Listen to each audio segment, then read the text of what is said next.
grande. A ver, quiero ver si es que hay... No, no tengo el puntero. En el centro vemos una gran célula, no con mucho foco, pero vemos que es una gran célula que tiene dos núcleos y otra célula pegada, ¿no? Que tiene otro núcleo. Acá lo vamos a poder mirar también en esta imagen que está resaltada en ese círculo verde. Y entonces vemos una imagen que parece una célula muy grande, ¿no? Y esta célula se llama célula de Ritt-Steinman.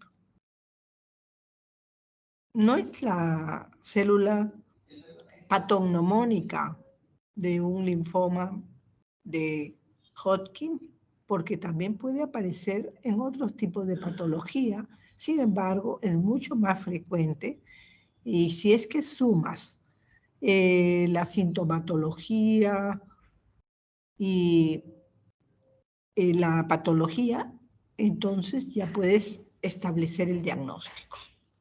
Vamos a hablar de un caso clínico y obviamente es del linfoma de Hodgkin. Pero ¿cómo vamos a llegar a ese diagnóstico?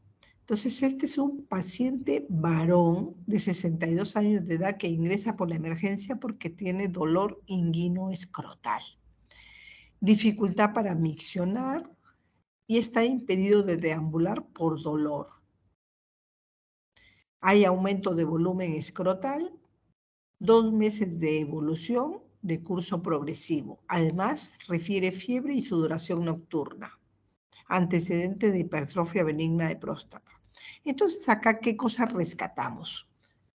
Lo rescatamos todo, porque hemos hablado de que los linfomas son más frecuentes en los hombres que las mujeres, que la edad de presentación va justamente en mayores de 50 años, en linfomas en general.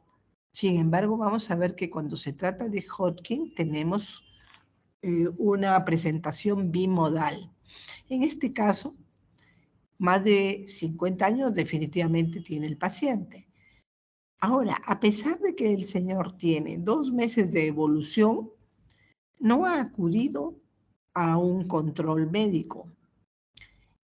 Ha comenzado a tener aumento de volumen a nivel inguinoescrotal. Y ahí mismo es donde ha presentado el dolor.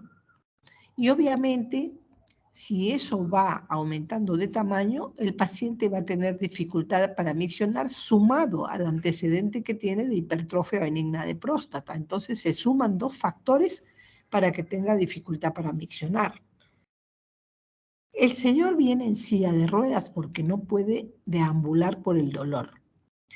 Y cuando además también ha referido fiebre y sudoración nocturna, y eso lo identificamos como síntomas B. Cuando vemos al paciente en la zona referida, ¿no? Nos vamos directamente a esa zona y encontramos que el aumento de volumen es ostensible. El escroto está a tensión, de modo y tiene un color medio violáceo nacarado. Y eso es justamente por la gran distensión y la tensión que está soportando. No se puede identificar una sola masa, ¿no? Sino que es un conjunto de masas de ganglios linfáticos. ¿Qué podemos pensar en ese momento? No podemos decir, este es un linfoma de Hodgkin. Lo estoy presentando porque sí lo es, porque estamos en esta parte de la teoría. Sin embargo, en ese momento no se puede pensar en el diagnóstico preciso, solamente porque no podemos diferenciar a los linfomas no Hodgkin del Hodgkin de una manera clínica. Lo diferenciamos un poco por descarte, pensando de que por cada 20 linfomas no Hodgkin, pues hay 2 o 3 linfomas Hodgkin. Entonces, lo más probable, lo más frecuente, que digamos que es un no Hodgkin. Vamos a decir que es un sarcoma o que es un liposarcoma o que es un carcinoma, etcétera. No, no vamos a decir, porque justamente está tomando todos los ganglios de la región inguinal. En este caso, nuestra sospecha simplemente podría ser un síndrome linfoproliferativo, ¿no? Simplemente eso. Les aviso que no tenía ganglios el señor en el cuello, no tenía ganglios axilares, etc. En el examen físico, regular estado, lúcido, orientado. Obviamente el señor tenía fácil dolorosa, ansioso, quejumbroso, sudoroso. La presión arterial 150/80, frecuencia cardíaca 90, respiratoria 16 por minuto, afebril, sin sangrado, sin palidez, sin adenomegalia cervical o axilar. No hay alteración neumológica y se palpa vaso a 3 centímetros debajo del reborde costal izquierdo. Entonces ese paciente desde ya nos está alertando. Nadie puede decir que tiene un crecimiento visceral sin que eso tenga una explicación. Y se ve el conglomerado ganglionar inguinal bilateral, signos inflamatorios, edema escrotal a tensión y además edema de miembros inferiores por la compresión mecánica del mismo tumor. Una cosa es lo que uno ve por fuera y otra cosa es lo que va hacia adentro, hacia el interior. Es como decir un iceberg. Ustedes ven la punta del iceberg hacia afuera, pero no tienen idea cuánto puede estar hacia adentro. Puede que nada, pero también puede que sea importante. Entonces, nuestra presunción diagnóstica, síndrome linfoproliferativo, descarte de un linfoma, y vamos a ver si es que es un Hodgkin o no Hodgkin. Los exámenes que se piden no nos van a determinar que sea Hodgkin o no Hodgkin en los exámenes de sangre, ¿no? Porque vamos a pedir exámenes generales como pruebas renales, hepáticas, beta-2 microglobulina, DHL, velocidad de sedimentación. Eso va a estar alterado de igual manera, sea un linfoma Hodgkin o no Hodgkin. No le hace la diferencia. Que le pidamos PSA justamente por el antecedente de la hipertrofia de próstata. Se hace un examen de orina, porque justamente si el paciente tiene problema de próstata, dificultad para miccionar, compresión mecánica, hay orina retenida y es más propenso a tener orinas patológicas e incluso infección urinaria. Se hace un eco de parte blanda y aquí vamos ya a orientar un poquito mejor nuestro diagnóstico con imágenes. Se hace una ecografía de partes blandas para ver la extensión de, de ese tumor. Un TAC, necesitamos saber si tiene además adenopatías a nivel cervical, tóraco, abdomen pélvico, que no lo podemos tocar, que no lo podemos visualizar, pero que puede estar por dentro. Y como lo más evidente es la masa ganglionar inguinal, pues de ahí vamos a tomar una biopsia. Y recuerden, la biopsia tiene que ser profunda, no tiene que ser solo un pellizco. Entonces se tiene que tratar, se hace por cirugía, no se hace por aguja. Si es que uno la hace por aguja, pues corres el riesgo de no tener un diagnóstico. Entonces se toma un corte en los losange del ganglio o, si se puede, un ganglio completo, pero suele no estar independizado cuando ya está como un conglomerado tumoral. Entonces es difícil que podamos tomar un ganglio independiente. Se hace la biopsia y se observa y el resultado es compatible con un linfoma de Hodgkin de tipo clásico, esclerosis nodular. La esclerosis nodular, vamos a ver que es el más frecuente de los subtipos, el clásico y el no clásico. Dentro del clásico, la esclerosis nodular. ¿Y ahora qué necesitamos saber? Necesitamos saber si la TAC que hemos hecho nos muestra más ganglios para poder hacer el estadiaje. Igualmente, hacemos la biopsia de médula ósea para ver el estadiaje, si es que está en un estadio 4, ¿no? Donde ya hay compromiso extranodal. La TAC muestra compromiso a nivel de ganglios inguinales en un conglomerado y que compromete varias cadenas linfáticas y además tiene esplenomegalia. La médula ósea está infiltrada, la infiltración por linfocitos B de tipo maduro, con la presencia de las células de Reed-Sternberg. Entonces se concluye que es un linfoma de Hodgkin, esclerosis nodular, en estadio clínico 4. ¿Por qué? Porque la médula ósea está infiltrada. Y B, porque tiene síntomas B.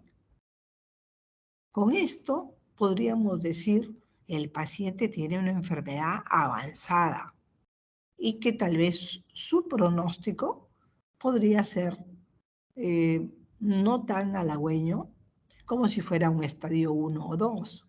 Pero tenemos que tener en consideración otros factores, por ejemplo, los factores genéticos y moleculares, para ver el riesgo, catalogar el riesgo del paciente. Aparentemente el linfoma de Hodgkin es muy inocente, en general de buen pronóstico, con una sobrevida prolongada. Sin embargo, vamos a ver que también tiene sus complicaciones. El tratamiento para este paciente obviamente es reposo porque el caminar le ocasiona mucho dolor. Se le da sintomáticos, analgésicos y de todas maneras un esquema de quimioterapia que es el gol estándar a la actualidad que se llama ABVD. Y en este caso se escoge darle 8 ciclos del tratamiento por ser un estadio clínico avanzado. El paciente completa el examen, tiene remisión completa, la quimioterapia, hace remisión completa y pasa a observación. Debido a que el paciente alcanza la remisión completa con 4 ciclos y se completa a 8 ciclos como una consolidación, entonces, y sin ninguna complicación en el camino, el paciente no se le considera un candidato a trasplante de progenitores hematopoyéticos. Muy bien. Entonces, con eso, si tienen alguna pregunta de este caso clínico.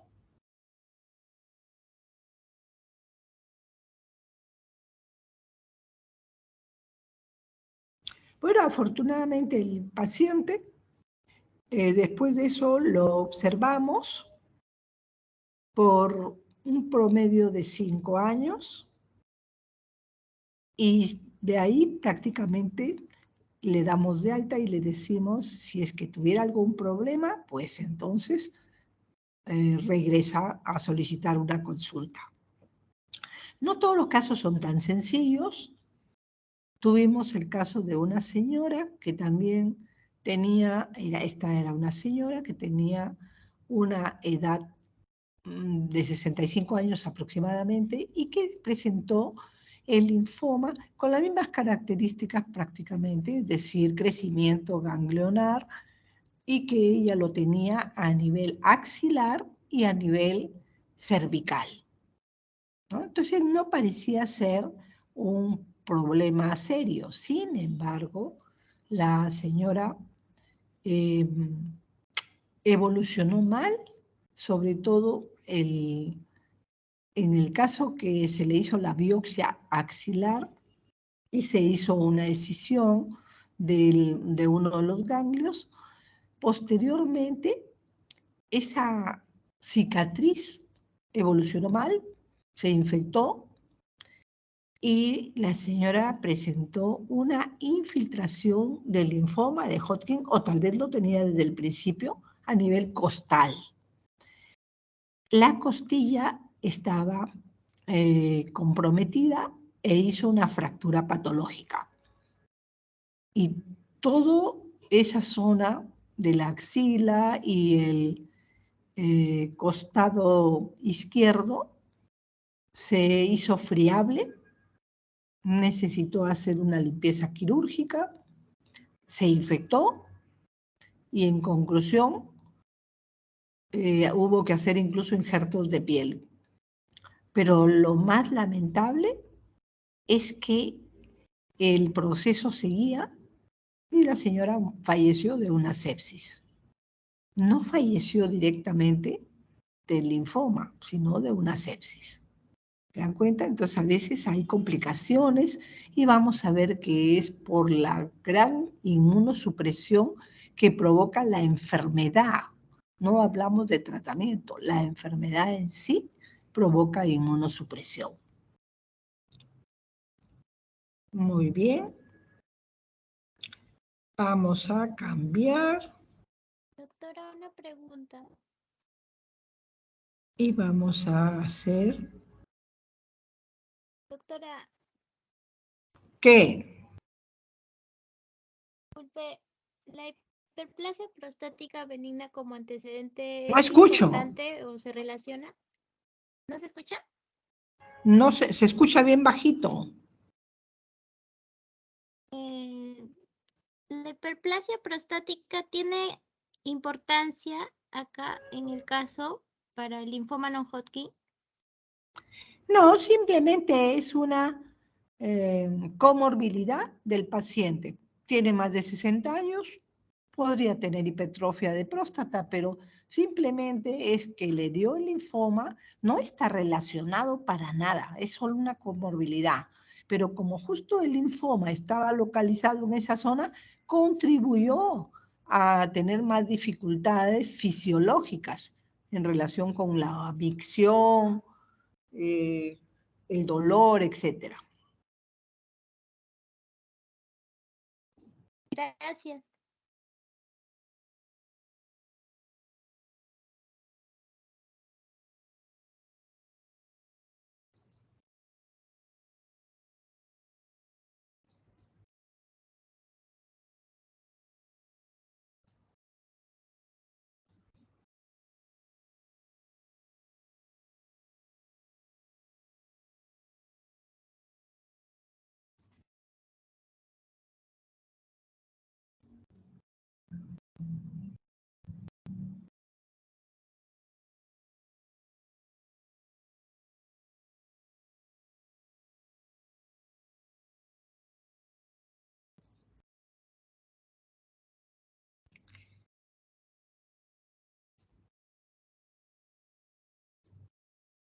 ¿Logran visualizar la imagen, la pantalla o no?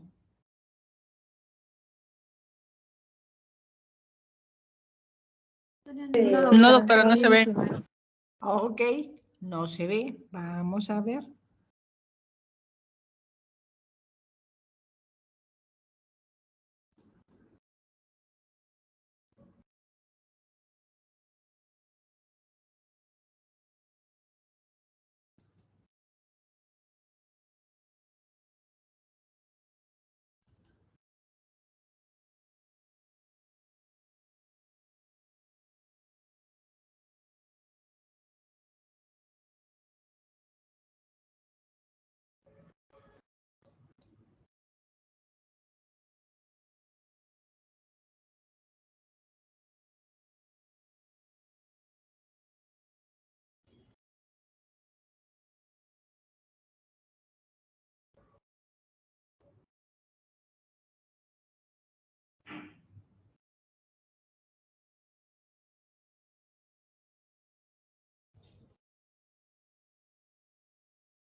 Un momento que no puedo cargar el archivo.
¿Se ve la pantalla?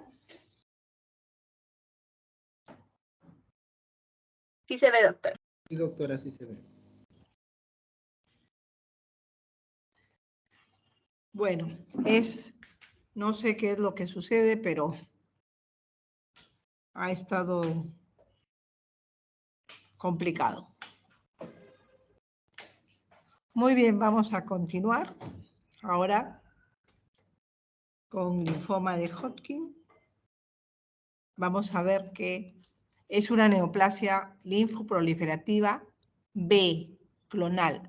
Recuerdan que les digo que clonal significa neoplásico, que es una copia exacta de su progenitor. Y eso no es bueno porque las células no se diferencian. Entonces, esta es una neoplasia que es potencialmente curable. Tiene dos picos de incidencia que son mayormente la primera en el adolescente y adulto joven entre los 15 y los 30 años y un segundo pico en adultos mayores de 50 años. El tratamiento ha sido bastante efectivo y las tasas de supervivencia han mejorado mucho en las últimas décadas. Se calcula que en el año, la supervivencia para un año de estos pacientes es el 92%, que es la mejor de todas las enfermedades hemato-oncológicas. Porque hemos dicho que, por ejemplo, en la leucemia linfoblástica aguda, en los niños, la supervivencia en el primer año es como 90%. Sin embargo, acá, siendo personas mayores, porque más les da a las personas mayores de 50 que a los adolescentes. Tiene 92% de supervivencia en el año, 85% a los 5 años, a los 10 años 80%. Y generalmente a los 5 años ya se deja de observar al paciente, según la evolución. Esta lámina ustedes ya la conocen, ¿no? Es una lámina que nos muestra toda la distribución del sistema linfático.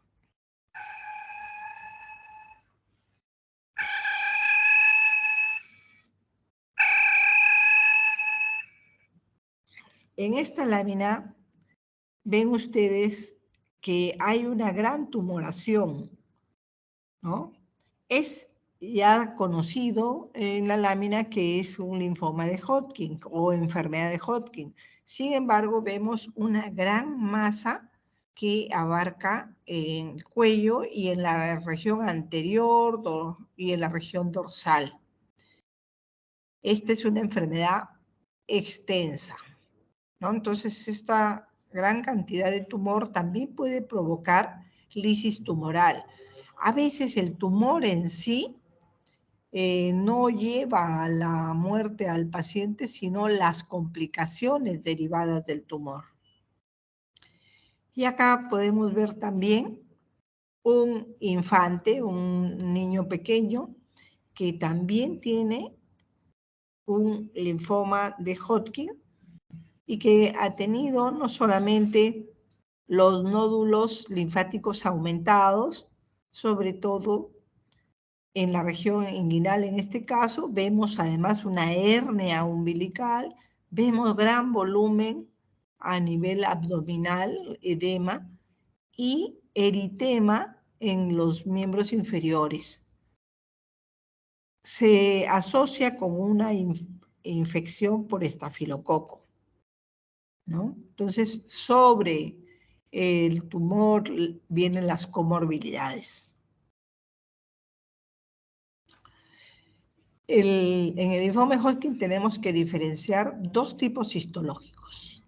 El tipo clásico, que es el 95% de todos los casos, y el no clásico, que también se llama de predominio linfocítico nodular y que corresponde a un 5% de los casos. Vamos a ver que son totalmente diferentes. En su mayoría, como hemos dicho, 95% de los clásicos, y estos se subdividen en el tipo de esclerosis nodular, que es el más frecuente, el de celularidad mixta, que es el que le sigue en frecuencia, la depresión linfocitaria y el que es rico en linfocitos, ambos entre el 5 y el 15%. De estos tipos clásicos, el que tiene un pronóstico menos favorable es el de depresión linfocitaria.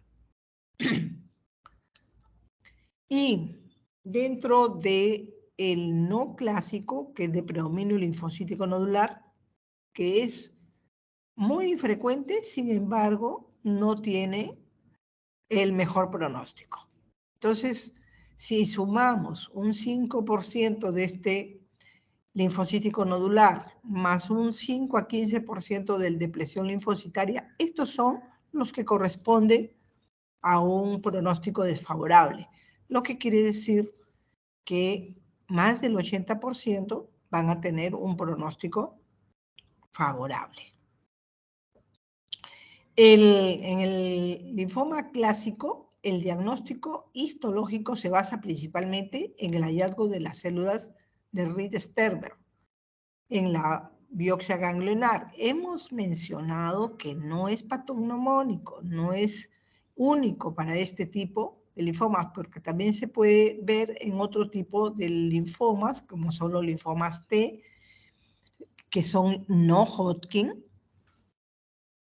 y también en la mononucleosis infecciosa, que es causada por el virus del Epstein-Barr y que da unos linfocitos muy atípicos que son confundidos muchas veces con neoplásicos. Estos se llaman linfocitos atípicos, tipo monocitoides, entonces pueden ser tranquilamente confundidos con blastos, pero es un proceso infeccioso que dura unos días y luego se recupera, se normaliza tanto clínicamente como en el laboratorio.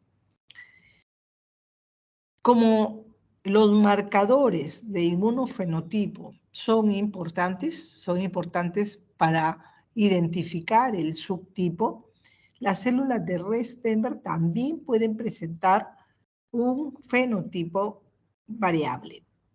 En general, son CD15 y CD30 positivos los marcadores.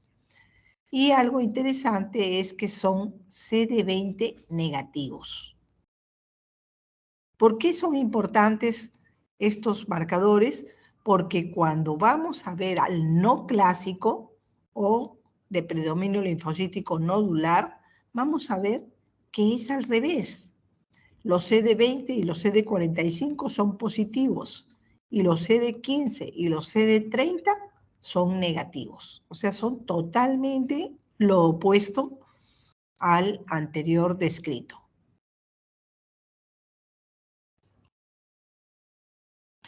El cuadro clínico no es diferente del cuadro clínico del linfoma no Hodgkin.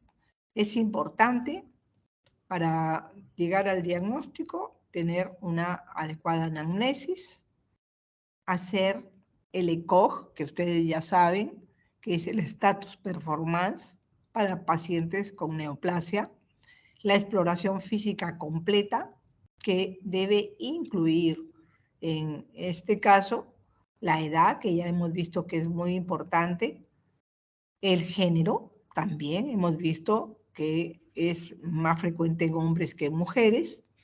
Hemos visto que en el caso del Hodgkin es bimodal. Nos interesa la raza. Les mencioné que en los ingleses se detecta más linfomas Hodgkin que no Hodgkin, a diferencia de América, que es totalmente al revés. El no Hodgkin es mucho más frecuente que el Hodgkin. Y sin embargo, vemos que las razas son diferentes, ¿no? Necesitamos ver el peso, las constantes vitales, porque eso nos habla también del estado en que se encuentra el paciente y si es que ha tenido muchos síntomas B, porque eso va también con la disminución del apetito o con el síndrome consuntivo, cuando disminuye mucho el peso. Y tenemos que valorar las comorbilidades. En este caso clínico que vimos antes, estábamos hablando de que el paciente tenía la hipertrofia prostática y eso era una comorbilidad. Es importante en los exámenes de laboratorio el hemograma, ¿no? Porque nos va a permitir ver si es que está alterado y eso nos orienta a determinar si tiene infiltración de la médula o no, o si tiene algún proceso adicional también, porque el hecho de que tenga un linfoma no quiere decir que no pueda tener también una deficiencia o una anemia carencial.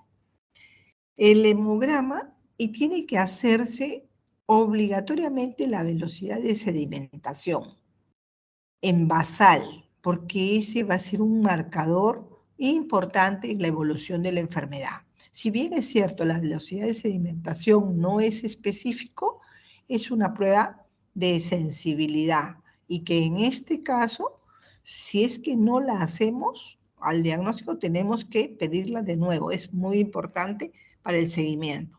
Necesitamos una bioquímica completa, ¿no? Donde tengamos la glucosa, la evaluación de la función hepática, renal y tiroidea, y como siempre la deshidrogenasa láctica y la albúmina. Entonces, miren que varía un poco el pedir otros marcadores bioquímicos. Y dentro de la serología viral tenemos que pedir el VIH y la hepatitis B y C. Y obviamente el Epstein-Barr, porque puede también estar relacionado.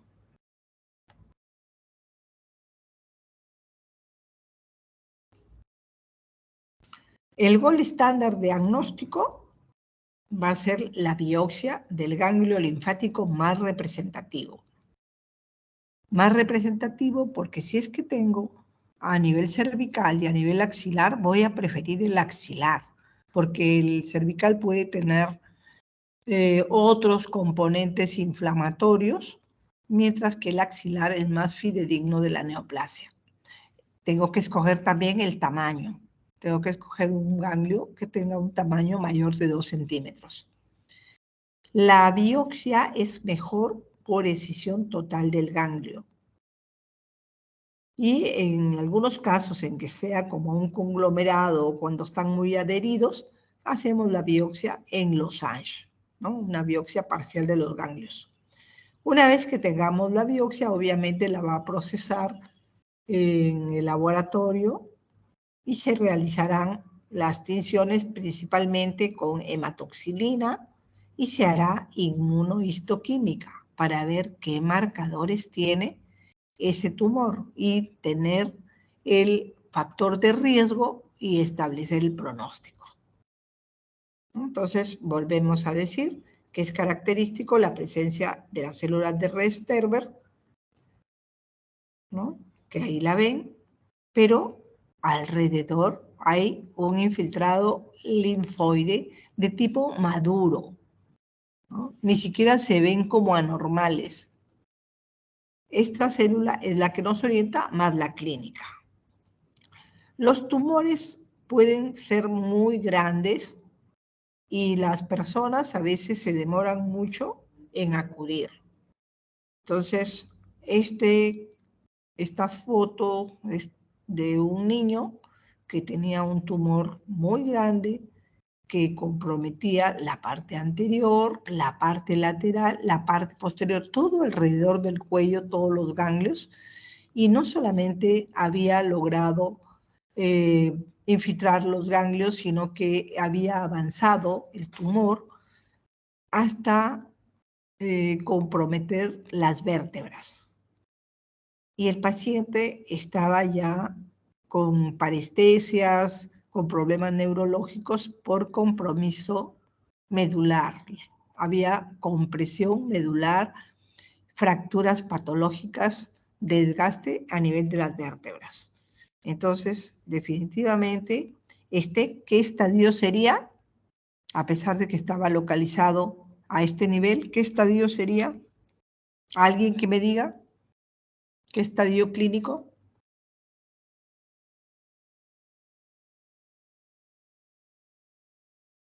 ¿Nadie?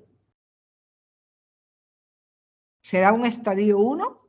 Porque está en un solo lado.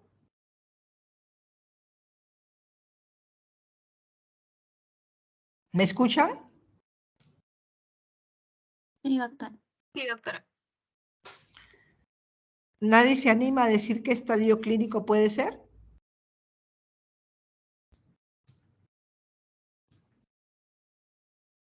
Les he dicho que la médula ósea se encuentra en los huesos planos principalmente. Les he mencionado que la mayor cantidad de reserva medular se encuentra a nivel de la cadera, pero también puede estar importantemente en el esternón y les he dicho en los cuerpos vertebrales. Y acá les estoy comentando que el paciente tiene infiltración a nivel de las vértebras. Les estoy diciendo que ya está infiltrada la médula ósea. Y les he dicho que el estadio clínico 4 es infiltración de la médula ósea. Además, les he dicho que depende de las cadenas ganglionares comprometidas para ver los estadios. Y en este caso, el paciente tiene todas las cadenas ganglionares cervicales, laterales, centrales, dorsales, todas están comprometidas. Entonces es un estadio 4. Muy bien. Entonces, lo peor de todo no es esto, sino de que al tener ese compromiso óseo vertebral ha desestabilizado la columna y el paciente a la hora que uno le dé el tratamiento va a reducir totalmente el tumor y el tumor mismo en sí está actuando como soporte de la columna. En el momento que uno reduzca el tumor, esa columna que está desestabilizada va a dar consecuencias más severas. Entonces uno tiene que hacer un relleno óseo paralelamente al tratamiento de quimioterapia, de reducción del tumor. Y probablemente el traumatólogo optó por ponerle soportes metálicos para poder fijar las vértebras. Entonces, es importante. ¿Cómo podíamos saber que las vértebras podían estar comprometidas, infiltradas, fracturadas, etcétera? Para eso están las pruebas de imagen. Entonces podemos hacer una tomografía que implique todo, desde el cuello y el tórax, en una enfermedad tan avanzada, pero localizada, no podemos descartar que pueda haber a distancia. Entonces, por eso es que se hace cuello, tórax, abdomen y pelvis, para proporcionar además la medida bidimensional de las lesiones que son superiores a 1.5, porque las menores no significan neoplasia. Nos interesan las que tienen, inclusive las que son de más de 2 centímetros. El PET, que es la tomografía por emisión de positrones, sí que se debe informar todas las lesiones que tengan captación igual o superior a la captación basal del hígado y del mediastino. Esto, el PET-CT, es una metodología deseable, pero que va a necesitar un contraste radiológico, ¿no? Entonces, muchas veces no se hace solamente la TAC, ¿ya? Ideal para los diagnósticos debería ser el PET basal y para el seguimiento, pero no siempre está disponible. De hecho, son contados los centros que tienen esta tecnología en Lima. No, imagínense en provincia, menos todavía. Otras pruebas que se deben hacer, ¿no? La biopsia de médula ósea. En el caso de este niño, la verdad que ni siquiera era necesario hacerle la biopsia, puesto que ya está la evidencia de que está infiltrado. Y generalmente cuando hay citopenias, lo hacemos para descartar que haya compromiso de la médula ósea. Y también para el estadio G. No se puede hacer una biopsia de médula ósea sin antes tener el diagnóstico del ganglio. Sería una locura, porque eso sería hacerlo por gusto. Pero cuando ya tienen el diagnóstico del ganglio, en ese momento ya se puede hacer el estadiaje. Las captaciones focales del PET siempre se van a considerar positivas. De hecho, el radiólogo va a ser el que va a informar las zonas que son calientes, que son positivas, o las zonas que son frías. Cuando la captación es difusa, esto no se considera infiltrativo, sino que se considera que es algo reactivo. Es necesario hacer un electrocardiograma y el FEMI para ver la fracción de eyección del ventrículo izquierdo. Se puede hacer por ecografía o por ventriculografía. Son dos métodos. Más fácil, obviamente, es por ecografía. ¿Por qué necesitamos el FEMI? Por dos motivos, ¿no? Necesitamos para poder saber el estado basal del paciente cuando son jóvenes. Y cuando son mayores es porque les vamos a dar un tratamiento que es cardiotóxico. Los medicamentos, según el protocolo de esta enfermedad, son cardiotóxicos, así que tenemos que ver el estado basal del paciente. Y hemos dicho que en personas mayores también es que se presenta esto, ¿no? Si es que es dudoso el FEBI, que no nos ayuda, entonces podemos hacer una resonancia cardíaca.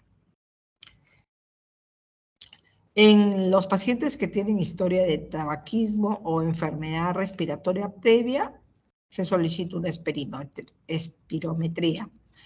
En las mujeres que son jóvenes tenemos que hacer descarte de embarazo siempre. Y en los hombres, ¿no? Tenemos que ver si es que desean preservación de fertilidad, porque también los métodos terapéuticos podrían ser comprometidos, por ejemplo, la quimioterapia o si decidimos en algún momento radioterapia.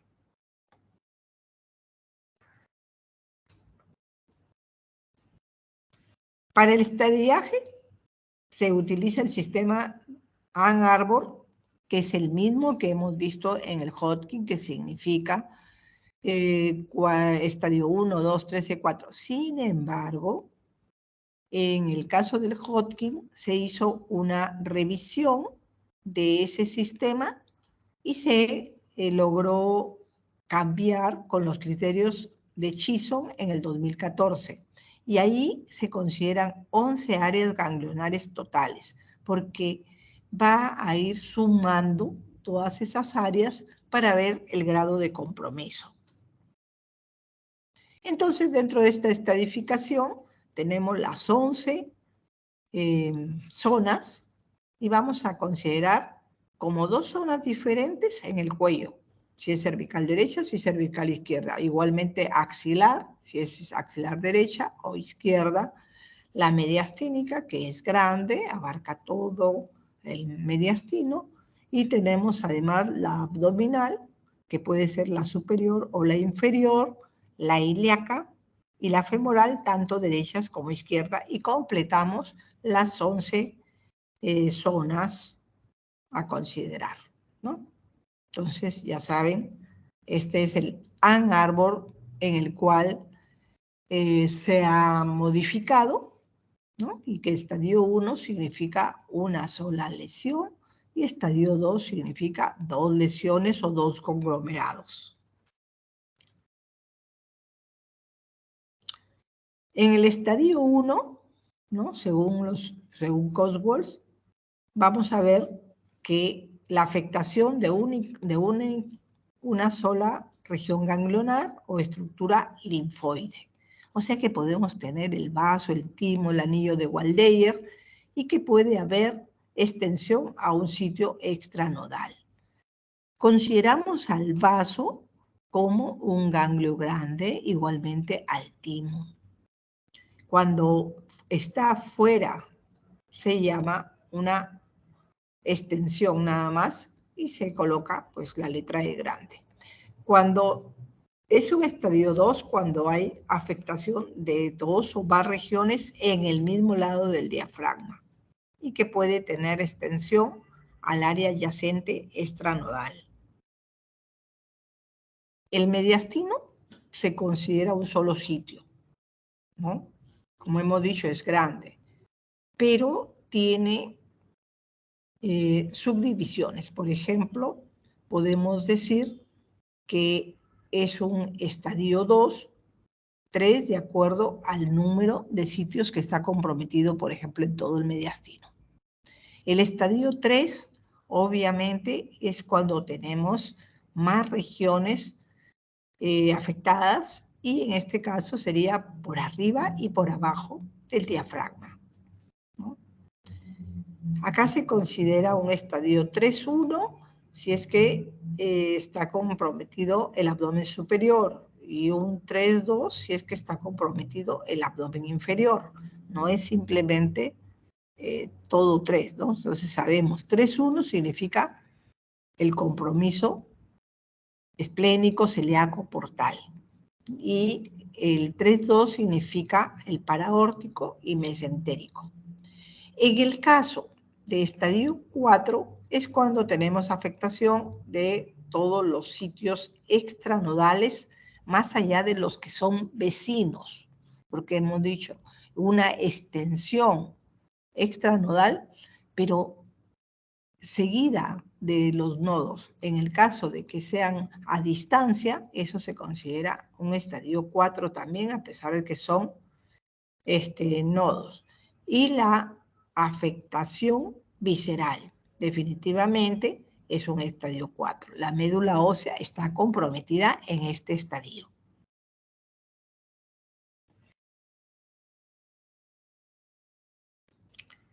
Los pronósticos tienen que ver también con los factores de riesgo.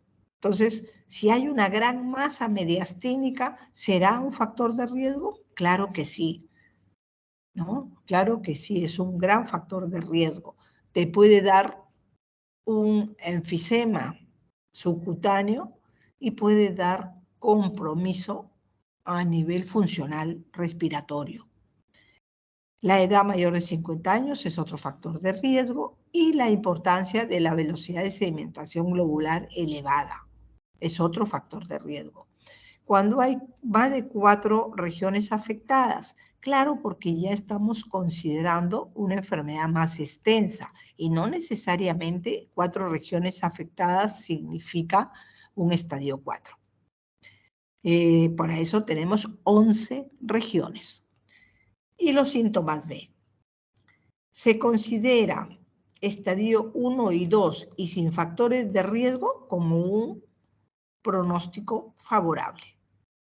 Un estadio 1 y 2 con factores de riesgo se considera un precoz desfavorable. Los estadios 3 y 4 siempre se van a considerar estadios avanzados. Entonces, para los estadios avanzados tenemos que considerar el IPI. Ya saben lo que es el IPI, Índice de Pronóstico Internacional, como un predictivo de la supervivencia. Entonces, en estos estadios avanzados tenemos los factores de riesgo, que son el estadio 4, que su misma definición lo dice de estadio avanzado, sexo masculino, más de 45 años, la albúmina menor de 4, la hemoglobina menor de 10, los leucocitos mayores de 15.000, linfopenia menos de 600 y tener, se considera alto riesgo si es que tiene 3 a 4 factores de estos que hemos mencionado. La sobrevida libre de progresión es diferente de la sobrevida libre de enfermedad, ¿no? Entonces acá la sobrevida libre de progresión es que no progresa la enfermedad, que no quiere decir que no la tiene. A los 5 años y de acuerdo al número de factores de riesgo, ¿no? Entonces, de acuerdo al número de factores de riesgo, le damos un puntaje, ¿no? Si es que no tiene ninguno, la sobrevida libre de progresión a los 5 años es del 84%. Estamos hablando de sobrevida. Si es que tiene un factor de riesgo, 77%. Y así va reduciendo, y si es que tiene un puntaje alto, a los 5 años, 42%.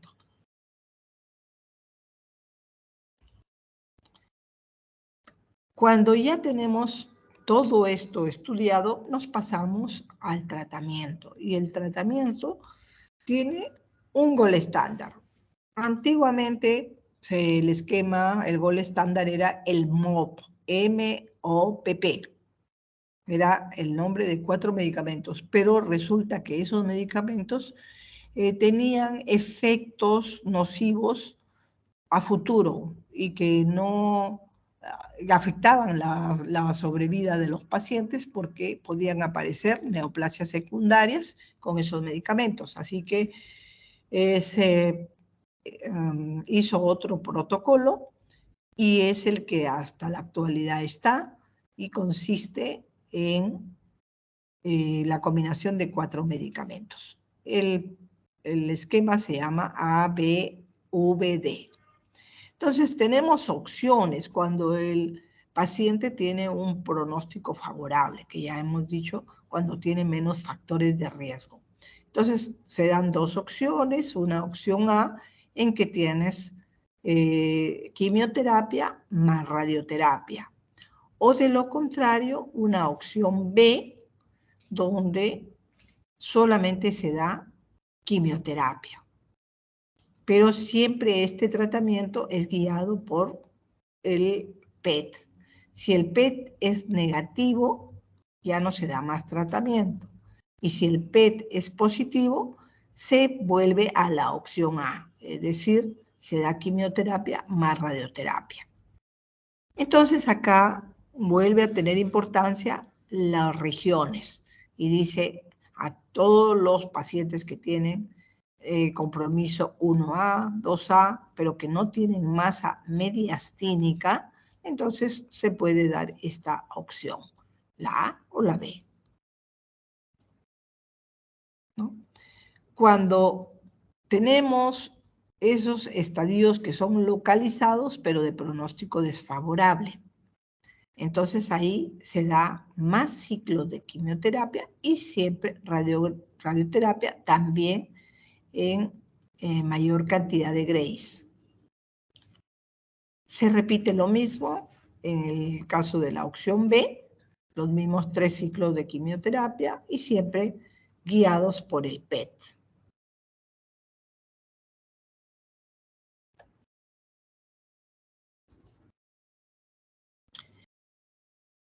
En el caso de los pacientes que tienen riesgo de hacer una recaída, a pesar de que la terapia ha sido buena la respuesta, el paciente se encuentra bien, pero desde el inicio ha tenido factores pronósticos IPI que nos digan que el paciente va a tener recaída o resistencia, entonces se recomienda la quimioterapia de rescate y trasplante de progenitores hematopoyéticos. Para hacer esa quimioterapia de rescate tenemos diferentes esquemas, puesto que ya hemos usado el ABVD para el tratamiento, necesitamos acondicionamiento para el rescate con otros ciclos, con otros quimioterápicos y que incluso pueden ser más fuertes. Entonces, en este caso, se recomienda 3 ciclos de este esquema que se llama ESHAP y se realiza un PET-CT al finalizar los 3 ciclos para ver si ya está el paciente con una respuesta apropiada para realizar el trasplante. Si es que no se tiene la respuesta adecuada antes del trasplante con esos 3 ciclos, se recomienda usar otros medicamentos como por ejemplo el brentuximab vedotin, que se da 3 a 4 ciclos como primera opción.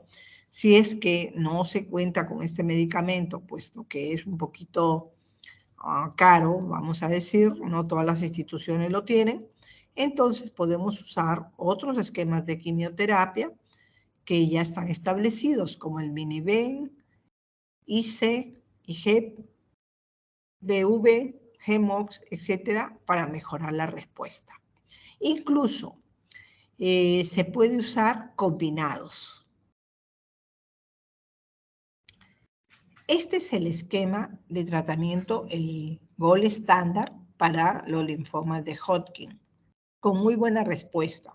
Entonces vemos que la A significa adriamicina y se da el día 1 y el día 15, es decir, un solo día de este medicamento cada 15 días. Este medicamento es cardiotóxico, así que tenemos que vigilar la dosis total. No es que lo podemos dar en sus ciclos y después si el paciente recae volverle a dar y si recae volverle a dar, porque entonces el paciente termina con cardiomiopatía. Se utiliza una combinación de medicamentos de quimioterápicos. Tenemos bleomicina, vinblastina y dacarbazina. Entonces, la combinación de estos 4 que se dan en un solo día y que se repiten cada 15 días constituye un ciclo. Y como hemos visto, podemos dar un máximo de 8 ciclos. Este es un esquema de tratamiento mucho más intenso, ¿no? Para aquellos pacientes que al darles el primer ciclo del gold estándar no tienen una respuesta adecuada, o en aquellos pacientes que habiendo recibido 2 o 3 o 4 ciclos del gold estándar no tienen muy buena respuesta, o sea, hay resistencia. Entonces se les da un esquema escalado de una combinación de bastantes quimioterápicos. Miren, acá tenemos 4, 5, 6, 7 medicamentos, donde obviamente la prednisona pues no es un quimioterápico, es un corticoide que va a disminuir el efecto inflamatorio de todos los anteriores. Se dice que es escalado porque puede ir subiendo en la dosis principalmente de bleomicina. Muy bien, no es tan importante definitivamente que ustedes se aprendan ningún tratamiento, solamente se les muestra para que vean que no es un tratamiento de un medicamento, sino que es una combinación de medicamentos y en algunas veces se puede plantear es intercalar los tratamientos y, por ejemplo, dar un ciclo de ABVD y intercalarlo con un ciclo de ISHAP o intercalarlo con un ciclo de BACOP para obtener una respuesta más intensa en aquellos pacientes que desde el principio los cataloguemos como de pronóstico adverso. En general, el linfoma de Hodgkin es muchísimo mejor que el linfoma no Hodgkin, en conclusión.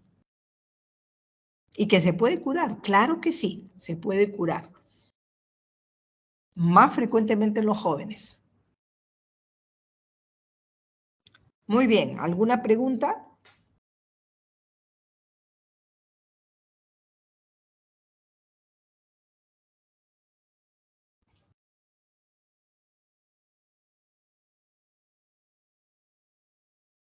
¿No hay preguntas?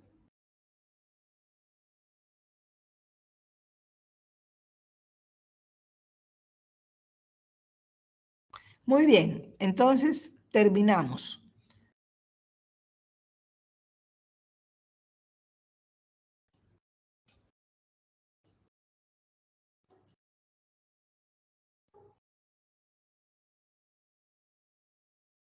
Doctora. Sí, Celia. Doctora, una consulta. En el caso del linfoma de Hodgkin, para saber el estadiaje se le agrega al Ann Arbor las 11 zonas, ¿no? Que mencionó. Claro, es Sí, que doctora, la base del estadiaje fue el de Ann Arbor.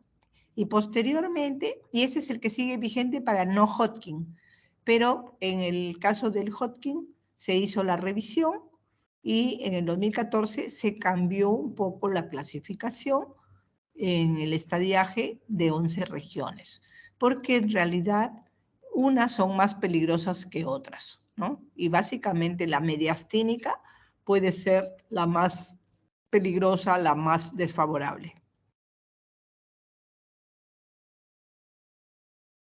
Gracias.